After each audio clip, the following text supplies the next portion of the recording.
എല്ലാവർക്കും നമസ്കാരം. ഇന്ന് ഞാൻ ഡിസ്കസ് ചെയ്യാൻ ആഗ്രഹിക്കുന്ന വിഷയം മൈൻഡ് ബോഡി കണക്ഷൻ, അതായത് മനസ്സും ശരീരവും തമ്മിലുള്ള ടു വേ കണക്ഷനെ കുറിച്ചാണ് ചർച്ച ചെയ്യാനുള്ളത്. പലപ്പോഴും ലോങ് സ്റ്റാൻഡിങ് ആയിട്ടുള്ള ശാരീരിക രോഗങ്ങൾ ദീർഘകാലം ഉണ്ടാകുമ്പോൾ അത് മനസ്സിനെ പ്രതികൂലമായി ബാധിക്കുന്നു. അങ്ങനെ വിഷാദം, ഉത്കണ്ഠ തുടങ്ങിയ രോഗങ്ങൾ വരാനുള്ള സാധ്യത വളരെ കൂടുതലാണ്. ഇതേപോലെ തന്നെ അൺട്രീറ്റഡ് ആയിട്ടുള്ള വിഷാദ രോഗം, ലോങ് സ്റ്റാൻഡിങ് ആയിട്ടുള്ള മാനസിക പ്രയാസങ്ങൾ, ഇത് പല ശാരീരിക രോഗങ്ങൾക്കും വഴിയൊരുക്കുന്നു. ഇതിൻ്റെ അടിസ്ഥാനമായിട്ടുള്ള കാരണം എന്താണെന്ന് വെച്ച് കഴിഞ്ഞാൽ, ഒന്ന് ജനിതകമായിട്ടുള്ള കാരണമാണ്. അതായത് ഒരേ ജീൻ തന്നെ ശാരീരികവും മാനസിക രോഗങ്ങൾക്കും കാരണമാകുന്നു.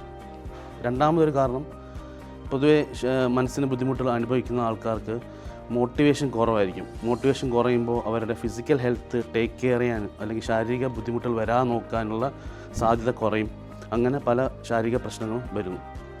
മൂന്നാമതൊരു കാരണം എന്ന് വെച്ചാൽ ഗട്ട് ബ്രെയിൻ ആക്സിസ് എന്ന് പറയും. അതായത് തലച്ചോറിലെ കെമിക്കൽ വ്യത്യാസം പലപ്പോഴും ആമാശയത്തിലെ മോട്ടിലിറ്റി അല്ലെങ്കിൽ നമുക്ക് ശോധനക്കുറവ് മുതലായവ വരാനുള്ള സാധ്യത കൂട്ടുന്നു.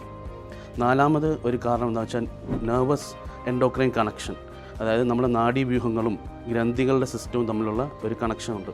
അത് കാരണം മനസ്സും ശരീരം ഇൻ്റർലിങ്ക്ഡ് ആയിട്ട് കിടക്കുന്നു. ഉദാഹരണം പറയുകയാണെങ്കിൽ, ഇപ്പോൾ സ്ട്രോക്ക് എടുക്കുകയാണെങ്കിൽ, സ്ട്രോക്ക് വരുന്ന ഒരു രോഗിക്ക് വിഷാദ രോഗം വരാനുള്ള സാധ്യത വളരെ കൂടുതലാണ്. അതിനാണ് പോസ്റ്റ് സ്ട്രോക്ക് ഡിപ്രഷൻ എന്ന് പറയുന്നത്. അപ്പോൾ സ്ട്രോക്ക് ഒരു ശാരീരിക രോഗമാണ്. അപ്പോൾ തലച്ചോറിൽ കെമിക്കൽ വ്യത്യാസം ഉണ്ടാകുന്നു, സെറട്ടോണിൻ കുറയുന്നു, അങ്ങനെ വിഷാദ രോഗം ഉണ്ടാകുന്നു. ഇതേ രീതിയിൽ തന്നെ ലോങ് സ്റ്റാൻഡിങ് ആയിട്ടുള്ള വിഷാദ രോഗം, ചികിത്സിക്കാതെ നിൽക്കുന്ന വിഷാദ രോഗം പല ശാരീരിക രോഗങ്ങൾക്കും വഴിയൊരുക്കുന്നു. ഉദാഹരണം പറയുകയാണെങ്കിൽ, ഇപ്പോൾ വിഷാദ രോഗം ചികിത്സിച്ചിട്ടില്ലെങ്കിൽ ബ്ലഡിൻ്റെ ഹൈപ്പർ കൊയാഗുലബിലിറ്റി ഉണ്ടാകും എന്നാണ് പഠനങ്ങൾ തെളിയിക്കുന്നത്. അതായത് ബ്ലഡ് ക്ലോട്ട് ചെയ്യാനുള്ള ടെൻഡൻസി കൂടുന്നു. അങ്ങനെ അറ്റാക്കും സ്ട്രോക്കും ഒക്കെ വരാനുള്ള സാധ്യത കൂടുന്നു. അപ്പോൾ ഞാൻ നട്ട്ഷെൽ പറയുകയാണെങ്കിൽ, ശരീരവും മനസ്സും രണ്ട് സെപ്പറേറ്റ് എൻറ്റൈറ്റികളല്ല, അത് തമ്മിൽ ടു വേ കണക്ഷൻ ഉണ്ട് എന്ന് വേണം നമ്മൾ മനസ്സിലാക്കാൻ. Thank you.